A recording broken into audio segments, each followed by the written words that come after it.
चुड़ैल की बांसुरी। एक सुहाना सा दिन होता है और मगन, रामलाला, चंदन, राजन, तपन और गोलू के पापा गांव के बरगद के पेड़ के नीचे बैठकर अपनी शाम की गपशप कर रहे हैं। अरे रामलाला और चंदन, तुम्हारी फसल कैसी चल रही है इस साल? अरे बंधु, क्या बताएं, बारिश ने तो परेशान कर रखा है। सही बात, बारिश की कमी ने दिमाग खराब कर दिया है। सरपंच गांव वालों के लिए एक खबर लेकर आता है। अच्छा मेरे गांव के भाइयों, सुनो जरा। हमारी सरकार ने किसानों के लिए शहर में एक सेमिनार का आयोजन किया है, जिसमें वो खेतों के बारे में और भी कुछ जानकारी देंगे। तो मुझे लगता है कि हमें वहां जाना चाहिए। सरपंच जी, मेरे खेतों में कीड़ों ने परेशान कर दिया है, उसके लिए कुछ जानकारी मिलेगी क्या? बिल्कुल, तुम्हारे खेतों के बारे में तुम्हें सारी जानकारी देंगे वो लोग। तुम तीनों को जाना चाहिए, बहुत फायदा होगा तुम्हें उससे।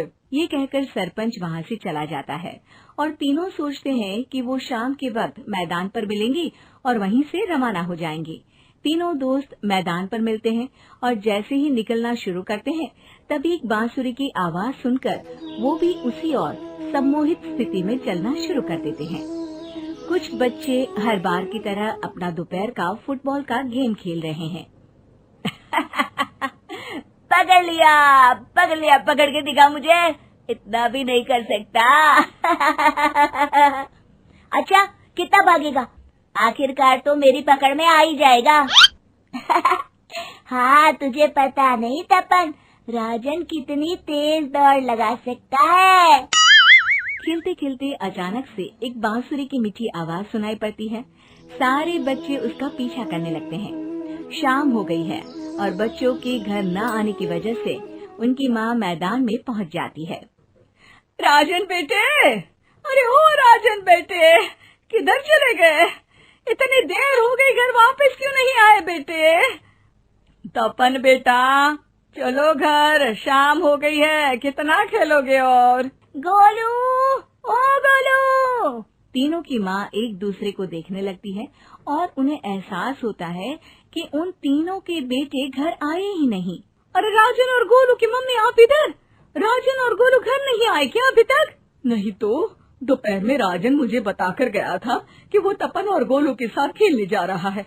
मैंने सुना है कि गांव में एक चुड़ैल घूम रही है, कहीं वही तो नहीं ले गई ना हमारे बच्चों को?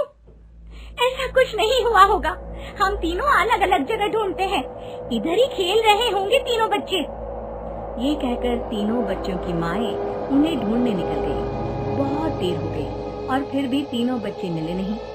तीनों की माएं मैदान पर फिर से मिलती हैं।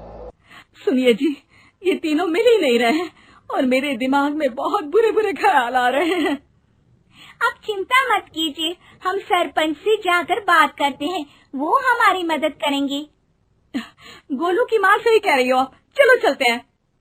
एक उम्मीद की आशा लेकर तीनों अपने बेटों की फिक्र में सरपंच के घर जा पहुंचती है। सरपंच अपनी शाम की चाय पी रहे हैं और अखबार पढ़ रहे हैं। तभी तीनों की माँ हड़बड़ी में भागकर उनके पास आती है। अरे अरे, आप तीनों इतनी डरी हुई क्यों हो? क्या हुआ? ऐसी क्या बात हो गई?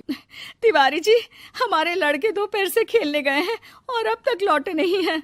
हमने उन्हें सब जगह ढूंढा, लेकिन हमें वो मिले ही नहीं, इसीलिए हम भागकर आपके पास आ गए। अच्छा, इनके पिता कहाँ है? ये कुछ काम के लिए शहर गए हैं, इसीलिए हम भागकर आपके पास आए हैं। हाँ, मैं उसके बारे में भूल ही गया था। एक काम कीजिए, मुझे उस जगह लेकर चलिए जिधर वो आखिरी बार खेल रहे थे। सरपंच घर से एक डंडा लेकर तीनों के साथ मैदान की ओर निकल पड़ते हैं। तीनों मैदान पर पहुंच जाते हैं और उन्हें ढूंढने के लिए कुछ सुराग खोजना शुरू करते हैं। आपको कोई ऐसी जगह पता है जहां ये तीनों साथ में मिलते हैं?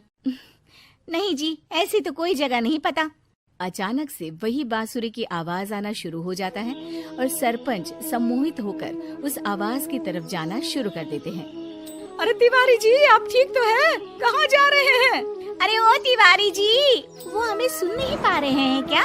सरपंच बांसुरी की धुन में झुककर उसी दिशा में आगे बढ़ रहे थे। ये आवाज कैसी? ऐसा लग रहा है कि कोई बांसुरी बजा रहा हो।